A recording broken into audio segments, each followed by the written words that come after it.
My name is Kelvin Harper. I'm 28 years old, and I work as a carpenter in Vancouver, building custom furniture for a small shop in Gastown. My life is pretty simple. I wake up around 6 a.m., brew strong coffee that could wake the dead, throw on my work boots, and head to the workshop where I spend my days covered in sawdust, shaping wood into tables, chairs, and whatever else people are willing to pay for. The smell of cedar and pine has become part of me.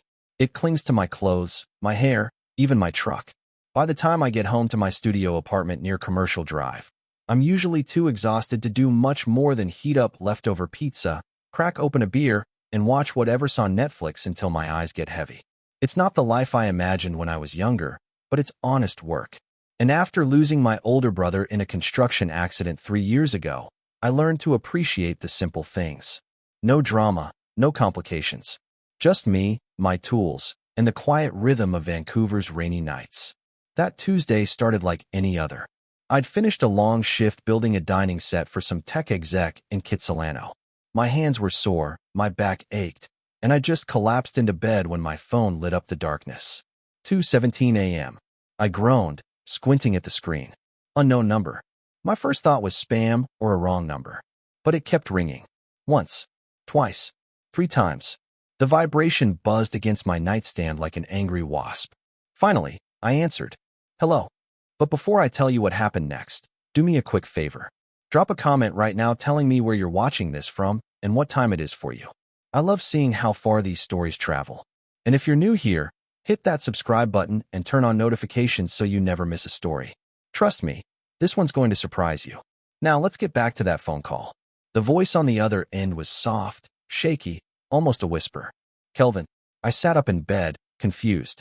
It was a woman's voice, but I couldn't place it. Yeah, this is Kelvin. Who's this?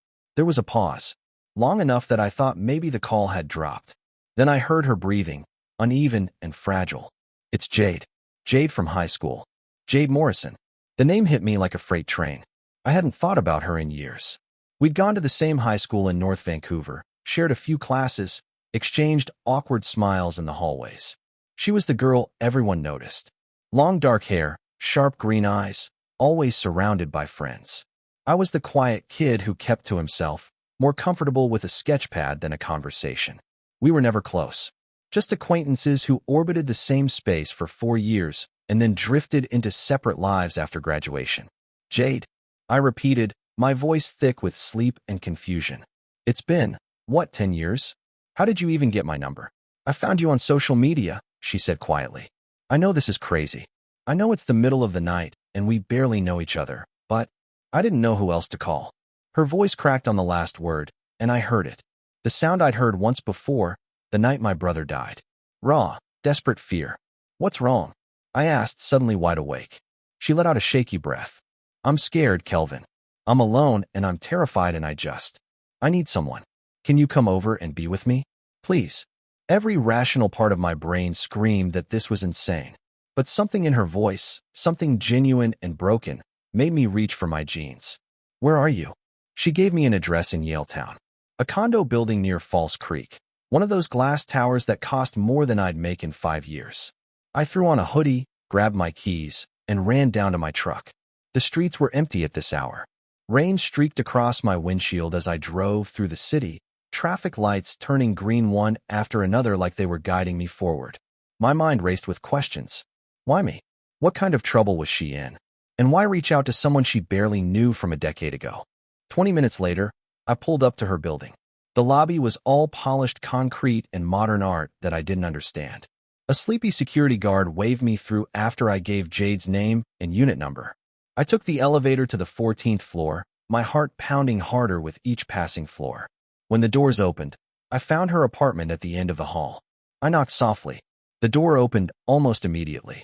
Jade stood there in gray sweatpants and an oversized sweater, her dark hair pulled back in a messy bun. She looked different from the confident girl I remembered. Her face was pale, her eyes red and swollen like she'd been crying for hours.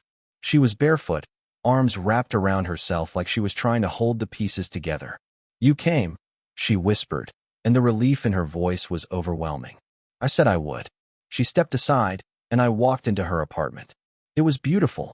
Floor-to-ceiling windows overlooking the water, expensive furniture, everything perfectly arranged. But it felt cold, empty despite all the things filling it. Jade closed the door and leaned against it, her shoulders sagging. I'm sorry. I know this is insane. You probably think I've lost my mind. What's going on, Jade? She looked at me with those green eyes, and for the first time since high school, I really saw her. Not the popular girl, not the untouchable beauty, just a person who was scared and alone. Can we sit? She asked. This is going to sound crazy. We sat on her couch, the city lights glowing through the rain-streaked windows. Jade pulled a blanket around her shoulders and stared at her hands for a long moment before speaking. I had a panic attack tonight, she said quietly. A bad one. I thought I was dying. My chest hurt so much I could barely breathe, and my hands were shaking so hard I dropped my phone twice trying to call 911. I stayed quiet, letting her continue. It's been happening more and more lately. The doctor says it's anxiety, stress, whatever. They gave me pills, told me to meditate, see a therapist. But it doesn't help because the real problem isn't something I can fix with breathing exercises. She pulled the blanket tighter. I moved to Vancouver 5 years ago for work. Marketing job at a tech startup. It was supposed to be my dream. Big salary, corner office, all of it. And for a while, it was great. I had friends, a boyfriend, a life that looked perfect on Instagram. Her voice dropped, but it was all surface. My boyfriend cheated on me last year, and I stayed with him for 6 more months because I was too proud to admit failure. My friends are really just co-workers who go out for drinks and talk about metrics and quarterly goals. And my family. They're back in Ontario. I haven't seen them in 2 years because I'm always too busy, too important. She laughed bitterly. Tonight, when I had that panic attack, I grabbed my phone and scrolled through my contacts. 163 people. And I realized I didn't have a single person I could call at 2 a.m. who would actually care. Not one. Jade turned to look at me. Then I remembered you. I don't know why. Maybe because you were always kind in high school. You never tried to be someone you weren't. You just existed in your own quiet way, and I always admired that. She wiped at her eyes. So I found you online. Saw you still live here. And I took a chance that maybe, just maybe, you were still that same person. Someone real. The apartment felt smaller suddenly, the weight of her loneliness pressing in on both of us. I'm sorry, she whispered. You don't owe me anything. We barely know each other. But I needed someone tonight, and you're the only person I could think of who might actually show up. I reached over and took her hand. It was cold, trembling slightly. I'm here, I said simply, and I'm not going anywhere. If this story is hitting different for you right now, hit that like button. And drop a comment if you've ever felt that kind of loneliness, where you're surrounded by people, but still completely alone. Let's keep going. We didn't talk much after that. Sometimes silence says more than words ever could. Jade made us tea. Chamomile, she said, though I'm not sure either of us actually drank it. We just held the warm mugs and sat on opposite ends of her couch, the space between us filled with unspoken understanding. Around 3 a.m., she asked if I wanted to watch something. We settled on an old comedy neither of us had seen in years. The laugh track felt absurd given the circumstances, but it helped. Slowly, I saw her shoulders relax. The tension in her jaw eased. She pulled her knees up to her chest and rested her head on the arm of the couch. Halfway through the second episode, I noticed her breathing had evened out. She'd fallen asleep. I grabbed a throw blanket from the other chair and gently draped it over her. She shifted slightly, but didn't wake. In the dim light from the TV, she looked peaceful. Not like the terrified woman who'd opened the door hours ago. I should have left then. Gone home. Called it a weird night, moved on. But something kept me there. Maybe it was the memory of my own dark nights after my brother died, when the walls closed in and sleep felt impossible. Maybe it was knowing what it felt like to be that alone. So I stayed. I muted the TV, leaned back in the armchair across from her, and just stayed. The rain kept falling outside. Vancouver in March is nothing but rain and gray skies, but there's something honest about it. No pretense, no fake sunshine. Just clouds and water and the smell of wet pavement. I must have dozed off at some point because the next thing I knew, soft morning light was filtering through the windows. I checked my phone. 7:43 a.m. Jade was awake, sitting up on the couch, watching me with an expression I couldn't quite read. You stayed, she said. Yeah. All night. I nodded. She pulled the blanket tighter around herself. No one's ever done that for me before. Done what? Just been there. No expectations, no agenda. Just showed up because I asked. I sat up, rubbing the stiffness from my neck. You sounded like you needed someone. Seemed like the right thing to do. For a moment, neither of us spoke. Then Jade smiled. Small, genuine, the first real smile I'd seen from her. Can I make you breakfast? Jade's idea of breakfast turned out to be scrambled eggs and toast. Simple, but better than anything I would have made for myself. We sat at her kitchen island, the city waking up outside her windows. Boats moved across Falls Creek, joggers appeared on the seawall, and the world slowly came back to life. So, she said, poking at her eggs with a fork, tell me about Carpenter Kelvin. What's life been like since high school? I shrugged. Not much to tell. Went to trade school, worked construction for a while, now I build furniture. It's quiet work. I like it. That's it. No grand adventures? No wild stories. I lost my brother 3 years ago, I said, the words coming out easier than I expected. After that, I guess I just wanted things simple. Predictable. Safe. Her expression softened. I'm sorry. I didn't know. It's okay. He was doing what he loved. Construction was his whole world. I took a sip of coffee. What about you? Marketing exec in a glass tower. That's pretty far from North Van. Jade laughed, but there was no humor in it. Yeah. Turns out you can climb the ladder and still feel like you're falling. She told me more about her life. The pressure of her job, the fake friendships, the relationship that had hollowed her out. She'd built this perfect exterior while everything inside crumbled. I thought success would make me happy, she admitted. But I just feel empty. Maybe you're chasing the wrong things, I said gently. She looked at me, really looked at me. You know what's funny? I spent all of high school wanting to be someone important. And here you are, living this simple life, and you seem more content than I've ever been. I'm not special, Jade. I just know what matters to me, which is work that means something, people who are real, moments that aren't performative. She set down her fork. Can I be honest with you? Of course. I don't want you to leave yet. My heart did something unexpected in my chest. I don't have to. She smiled again, wider this time. Good. Because I think I need more of whatever this is. That morning turned into afternoon. Jade called in sick to work, something she said she'd never done before. We spent the day just talking. Really talking, the kind of conversations you have when you're not trying to impress anyone. She showed me her balcony, where dead plants sat in expensive pots. I keep buying them thinking I'll take care of them, she said. But I'm never here long enough. They need consistency, I told her, examining a wilted fern. Just a little attention every day? Nothing complicated.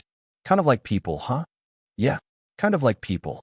We ordered Vietnamese food for lunch, sitting on her living room floor with the containers spread between us. She told me about her family back in Ontario, her parents who called every Sunday expecting her to have everything figured out. I told her about my workshop, the satisfaction of creating something with my hands. Can I see your work? She asked. I pulled up photos on my phone. A walnut coffee table, a cedar bookshelf, a maple rocking chair I'd made for a client's new baby. Kelvin, these are beautiful, she said, zooming in on the details. You made all of this. It's just furniture. It's not just anything. This is art. You put yourself into every piece, don't you? No one had ever described my work that way before. I guess. I like knowing it'll be in someone's home, part of their life. That's what I'm missing, Jade said quietly. Purpose. I push numbers around, write copy that sells things people don't need. But you? You create things that last. As the day wore on, I realized I wasn't ready to leave either. Being around Jade felt easy. No pressure, no performance. Just two people who'd somehow found each other again after a decade of living separate lives. Around dinner time, she asked if I wanted to stay again. I don't want to overstay, I said. You're not. I feel better when you're here. Is that weird? No. I feel it too. That night, we watched a documentary about deep-sea creatures. Jade curled up on one end of the couch, me on the other. At some point, her foot brushed against mine. She didn't pull away. Neither did I. When the documentary ended, she turned to me. Kelvin, yeah. Thank you. For showing up. For staying. For just being here. Anytime, Jade. I mean it. Anytime you need someone, call me. 2 a.m., 2 p.m., doesn't matter. She reached over and squeezed my hand. Deal. Have you ever met someone who just gets you, even when you barely know each other? Someone who feels like home. Let me know in the comments. And if you're enjoying this story, share it with someone who might need to hear it.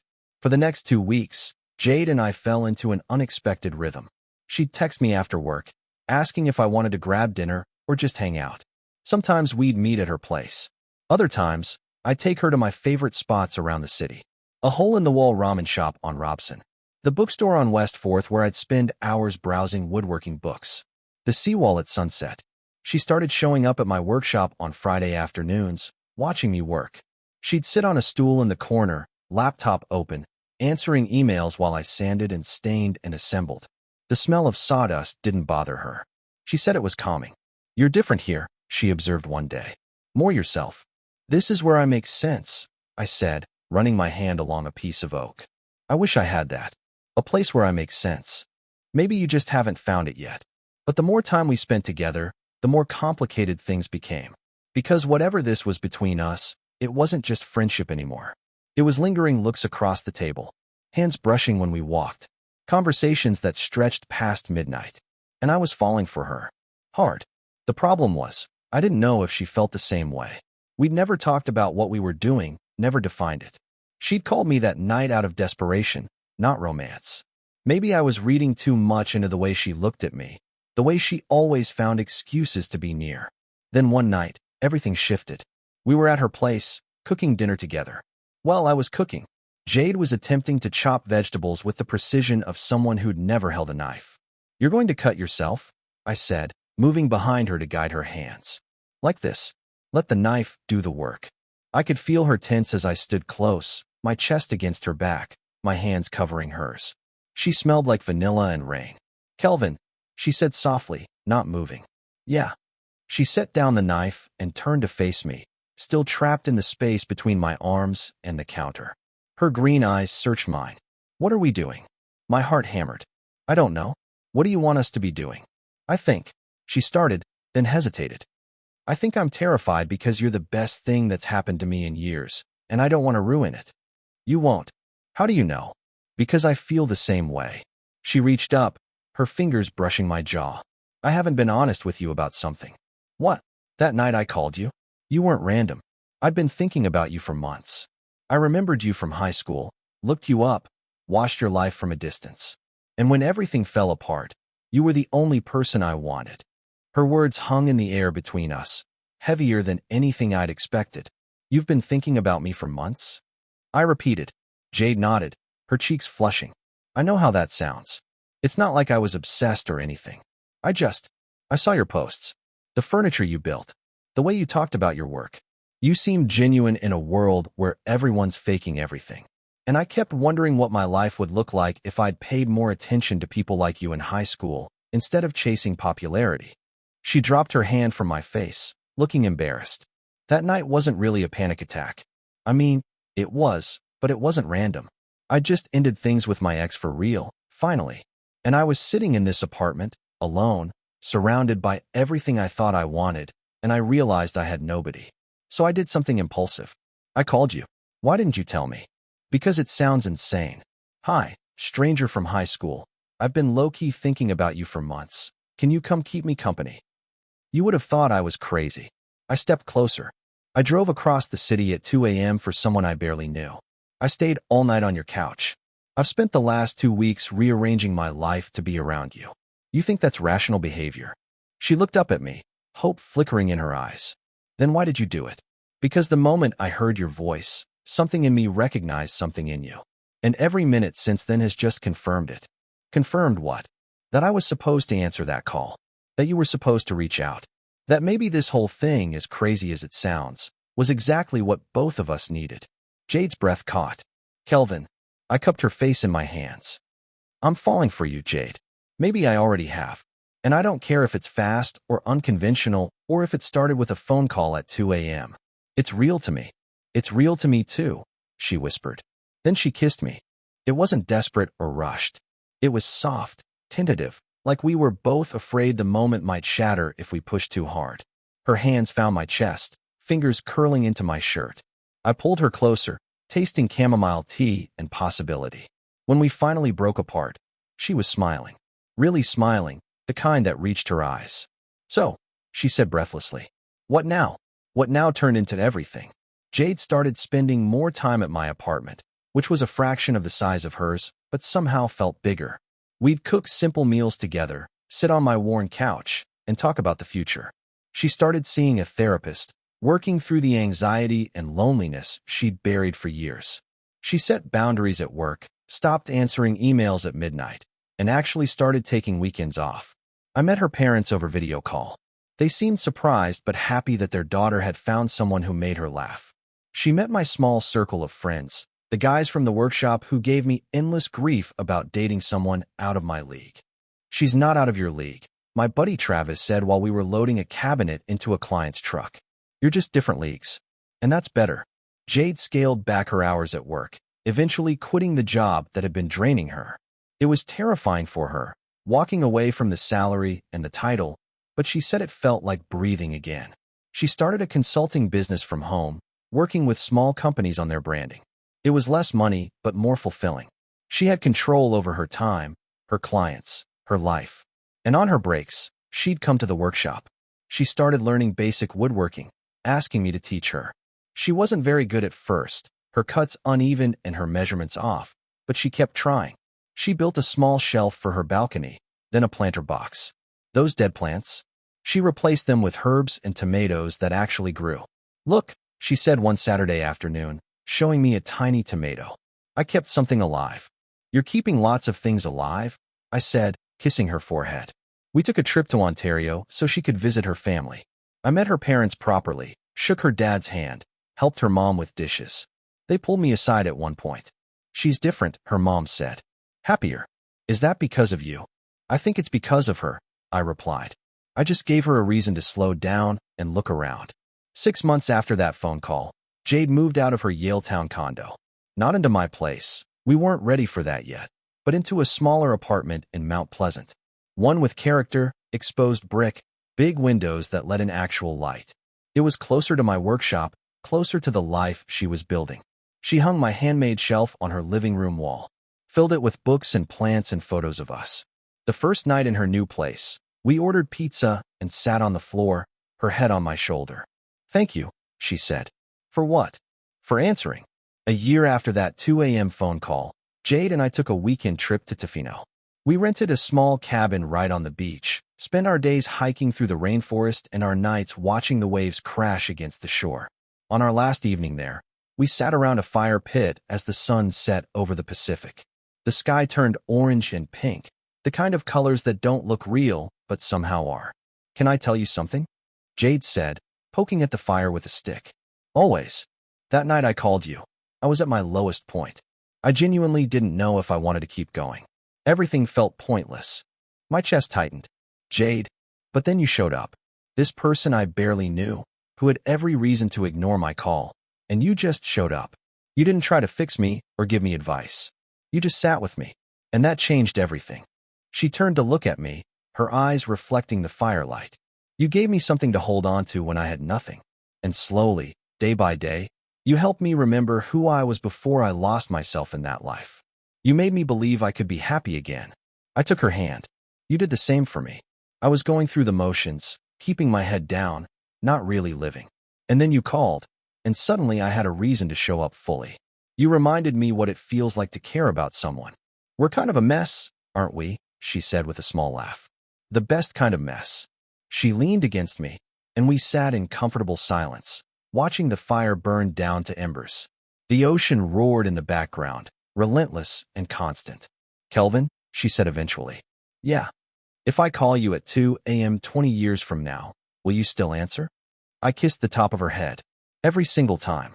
Looking back now, I realized that phone call wasn't random. It was two lonely people reaching out across the void, hoping someone would grab hold. And somehow, against all odds, we found each other. Jade taught me that vulnerability isn't weakness. That asking for help is one of the bravest things you can do. That sometimes the people who seem to have it all together are the ones drowning quietly. And I taught her that slow and steady isn't boring. That simple doesn't mean empty. That real connection doesn't need to be complicated or performative. We're not perfect. We still have hard days. She still struggles with anxiety sometimes. I still carry the weight of losing my brother. But we face it together now. Because on a rainy Tuesday at 2:17 a.m., she asked me to show up. And I did. And that made all the difference. If this story touched you, do me a favor. Hit that subscribe button and share this with someone who needs to hear it. Drop a comment telling me about a time someone showed up for you when you needed it most. I read every single one. Until next time, remember, sometimes the most important thing you can do is just answer the call.